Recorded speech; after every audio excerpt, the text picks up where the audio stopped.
What's this? Have they gone totally mad? I love this geezer, the black belt barrister. I ain't seen a video of his in a while, but I saw this pop up on the homepage. Popped out a day ago. Let's have a look.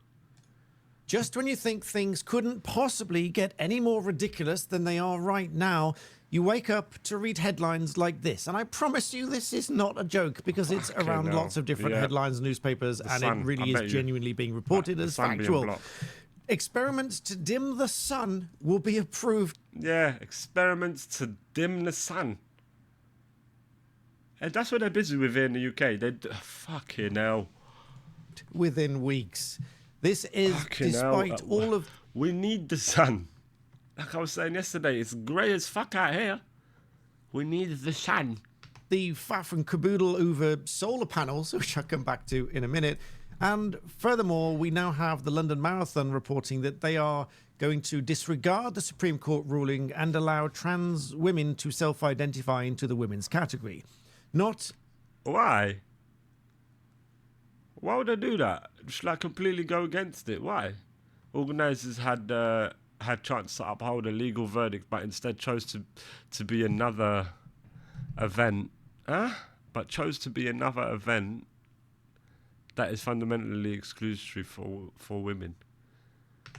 As I sort of understand it in the elite categories, which is sort of an admission in itself, but I'll come back to that a bit later in the video.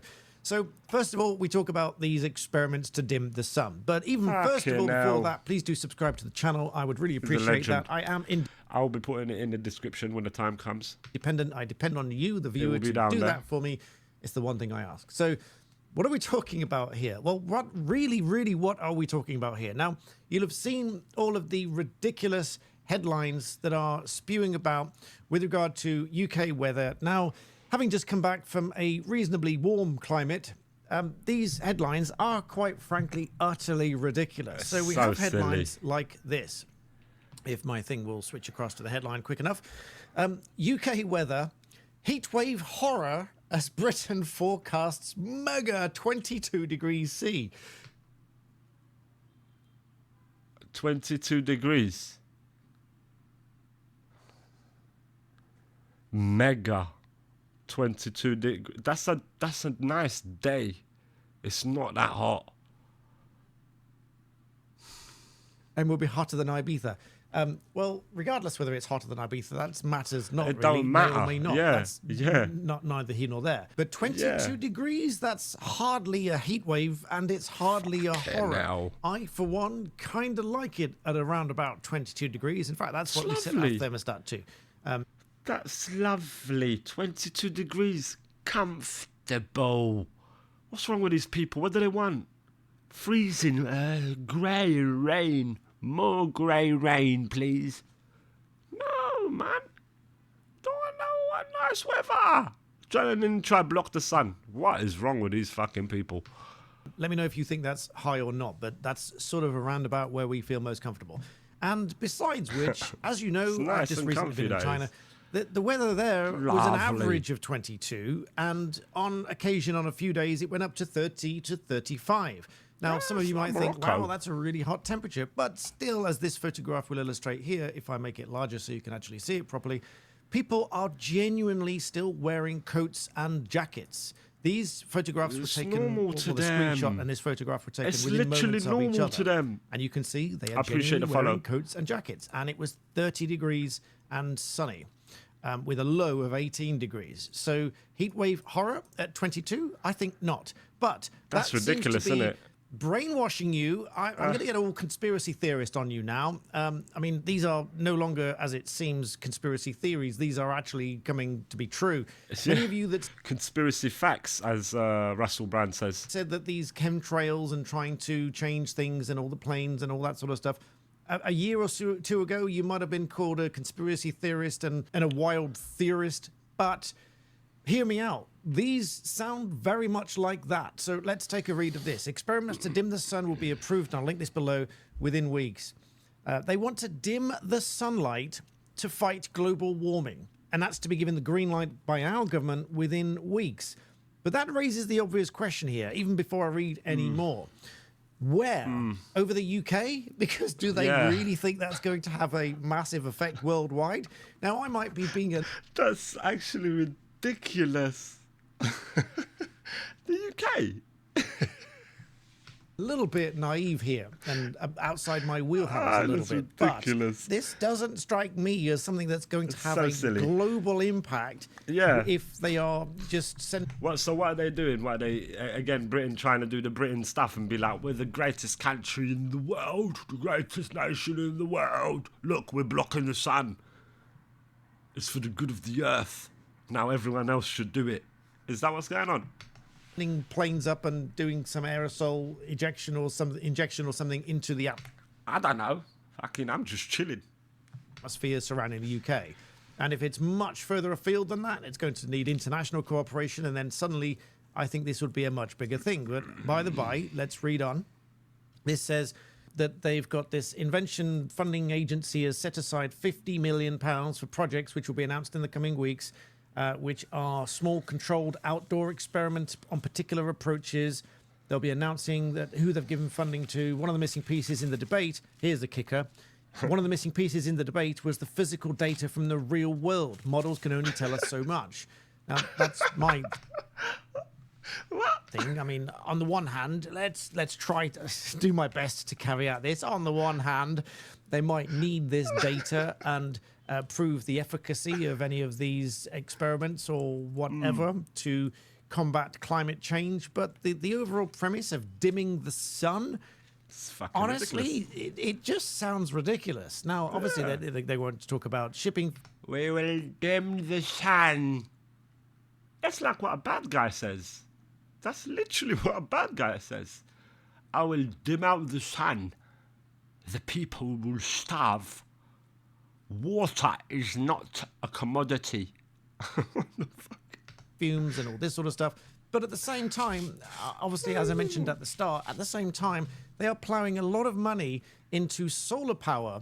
And how is that going to work as effectively? Exactly. That's so ridiculous. They're investing money into solar power, which requires the sun, and then they're investing in ways to block the sun. It's not connecting, sir. What the fuck is this dumb shit?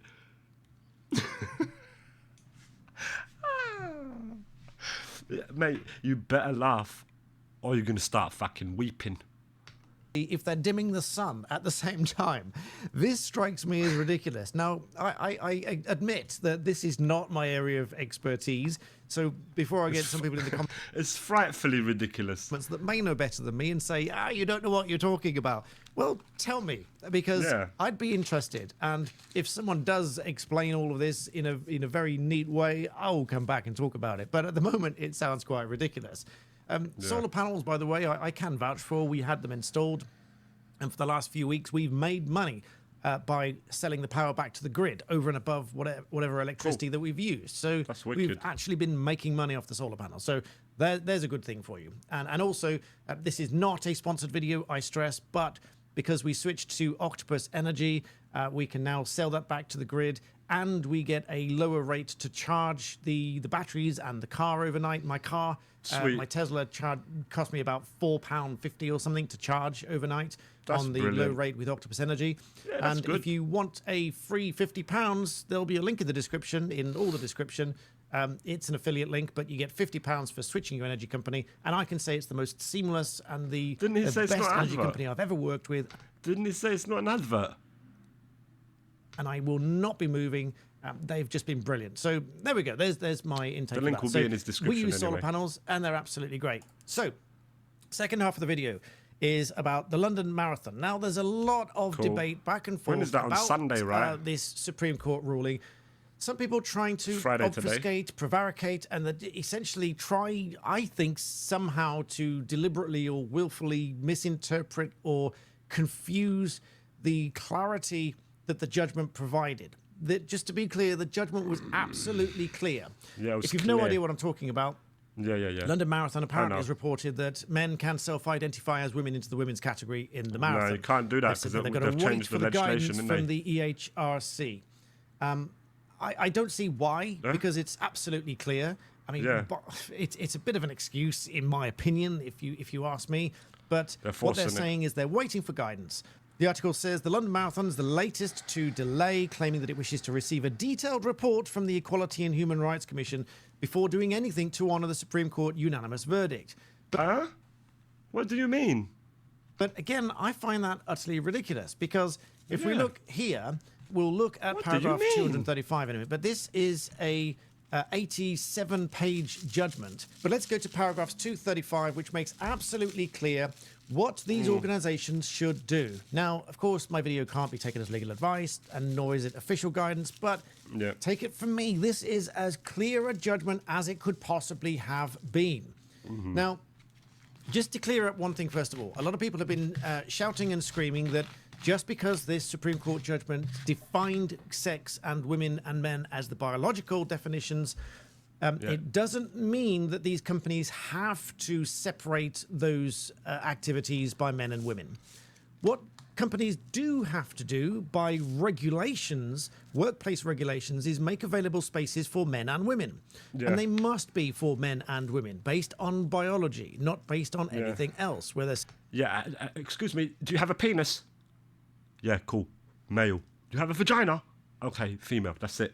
Certificated sex or otherwise. As regards to... Put a picture on the door if people get confused. Put a picture on the door. To sports, if the organisation sets up a men's and a women's category, that's exactly what it should be. They don't have to do that. They can do that if it is a proportionate means of achieving a legitimate aim. What it is not, however, is designate a category as men's and women's, and then on an individual case-by-case basis determine whether or not a person is excluded from that category, whether it's proportionate means of achieving a legitimate aim. Now, what we're gonna do? What every person's gonna get vetted. So, are you a man or you a woman? No, they're gonna come with their story and all that. Nah, man. In that category, that's not what it means. That's how I've seen it reported. I'm not going to embarrass reporters here, but I've seen more than one outlet report so far that that's the way that it is. That you've got men's and women's, and then under each category, you then make a decision as to whether to exclude somebody based on that. That's not what it says. What it says is if it's proportionate to designate men's and women's, then they are defined by biology. And that is then covered by the sex discrimination exemption. Now, let's take a look at the judgment, and I'll show you exactly what bit talks about precisely this, and why, in my view, it is just a delay tactic and an obfuscation. Yeah, it's one of them. So what's it going to be? So then at the end of the day, they're going to get denied, and they're going to be like, oh, so you're really denying these men who identify as women to be in there with women, but you're really doing that? Yes, this is the law. Fucking hell. The key issue at hand. It's like a waste of time. Paragraphs 235 onwards. Let's take a quick look. A gender-affected activity is a defined term. That means it's an activity which, as it sounds, is somehow affected by the gender of each participant or activity thereof. And the examples that it uses here are sport, and the particular example that it uses is boxing.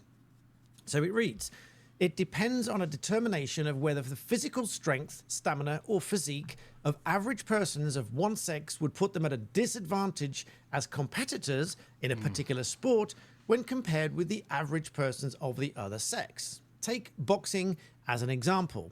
This is undoubtedly a gender-affected activity on biological interpretation of sex in Section 195. On this basis, it is readily apparent, indeed obvious, in brackets. Now, this is why I say this is as clear as it could possibly get. The Supreme Court putting in brackets, it's obvious, it's almost screaming off the page, it's doing everything other than an exclamation mark, which you'll rarely find in a judgment or something of that nature. Yeah. But indeed obvious that women's average physical strength, stamina, and or physique will disadvantage them as competitors against average men in a boxing match. We know this. It's unbelievable that we've got to do this, isn't it? It's sad. It's actually sad. Now, there you could read marathon, you could read wrestling, you could read... everything. Martial arts, or even swimming, sports, whatever. You could insert any other category in there. and that would be a gender-affected activity, and it would be obvious that there's a disadvantage. Now, because there's a disadvantage, the court then goes on to say, however, if average women as a group for comparison with average men for the purposes of Section 195 includes trans women with GRCs, so legally female but biologically male, the differences in strength, stamina, and physique between the two groups will fade. So there's no difference. It's, to put it bluntly, the court is saying if you allow men, biological men, into the women's category because they have a GRC, then what's the point in having a men's and a women's category? The difference... That's right. That's right. This will fade. It then goes on to discuss, how many were in each group, whether it's statistically significant or not. But then says to exclude trans women with a GRC from the boxing competition, the organizer would have then the burden of showing that it was necessary to do so in the interest of fairness or safety, whereas a trans member without a GRC could simply be excluded as a male under Section 195. The court's saying all of this is far too complicated. So this all supports the argument that it's men and women. On the other hand, a biological definition of sex would mean that women's boxing competition organizer could refuse to admit all men, including trans women, regardless of GRC status. This will be covered under the sex discrimination exception under 195. And it's exception rather than exemption. So there is a subtle difference between the two. But if in addition that the providers of the boxing competition were concerned that fair competition or safety necessitates exclusion of trans men, biological females living in male gender irrespective of GRC status, who've taken testosterone to give them more masculine attributes, their exclusion could amount to gender reassignment discrimination, not sex discrimination. But it would be permitted by Section 195. It is here that the gender reassignment exception will be available to ensure that the exclusion is not unlawful, whether as direct or indirect gender reassignment discrimination. So in there, you've got all these sorts of difficulties. So if you've got a biological woman who's been taking lots of testosterone... But it's clear. It may be unfair for her as a biological woman to remain in the women's category because of those attributes. So the court is saying that there are exceptions here to deal with each of those scenarios. But otherwise, it is very definitively male and female. And to put this in a very, very straightforward way, if the marathon provides a men's category and a women's category, following this ruling, it is biological men and biological women. Now, I noted earlier that they have done so for the elite category. Those are presumably those that are expected to win or place in the highest ranks. They have said that only females born female can enter the female category. Now, it stands to reason that they've done that because that's the most sensible thing to do, because they know... It's a no-brainer, silly people. That this is a big deal. And they know that those that are in those places are likely to complain if they get, say, a trans woman beat them in the top 5 or top 3 or whatever. And therefore they're more likely to be open to complaints. And they've done that, I think they've done that for years, not just recently. I think they've done that for a while now. Correct me if I'm wrong in the comments, but that's something that I read somewhere. And so finally, and in the summary of all of this, the court, again, as I've said before, at paragraph 264, they clarify that sex, woman, man mean biological sex. And the court even went on to provide a full summary, bullet point by bullet point, as to the reasoning for this judgment. It even says we are aware that this is a long judgment. It may assist if we summarize the reasoning. Now, I proffer that this was intended to assist organizations in how to deal with this judgment and how to apply it in their categories via men, women, etc. Now, as I said, they're not mandated to separate the categories, but if they do so, it really ought to be based on this judgment. Now, aside from saying that the words man and woman in the Sex Discrimination Act, the original act referred to biological sex, and that the context was not changed in the Equality Act and therefore it's still referred to biological sex. Further down, it then went on to talk about different provisions and applications and said there are other provisions whose proper function requires a biological interpretation of sex. These include separate spaces and single-sex services, including changing rooms, hostels, and medical services, communal accommodation, and others. And similar incoherence and impracticability arise in the operation of provisions relating to single-sex characteristic associations, charities, women's fair participation in sport, the operation of public sector equality duty, and the armed forces. And finally, and if all that wasn't clear enough, we therefore conclude that the provisions of the Equality Act, which we've discussed, are provisions to which Section 9(3) of the Gender Recognition Act applies. The meaning of the term sex, man and woman in the Equality Act is biological and not certificated sex. It's said this a number of times through this judgment. Yep. Any other interpretation would render the Equality Act incoherent and impracticable to operate. In other words, it's clear. If a company so or an organization or a sporting event designates men and women and does not operate them as such, then, in my view, it is going to put some at a disadvantage. It is likely to be discrimination, direct or indirect, as the case might arise, and they will be open to claim. Now, many people have also commented that this is just a fun thing. It's just, it's not a race. It's a fun participation, etc.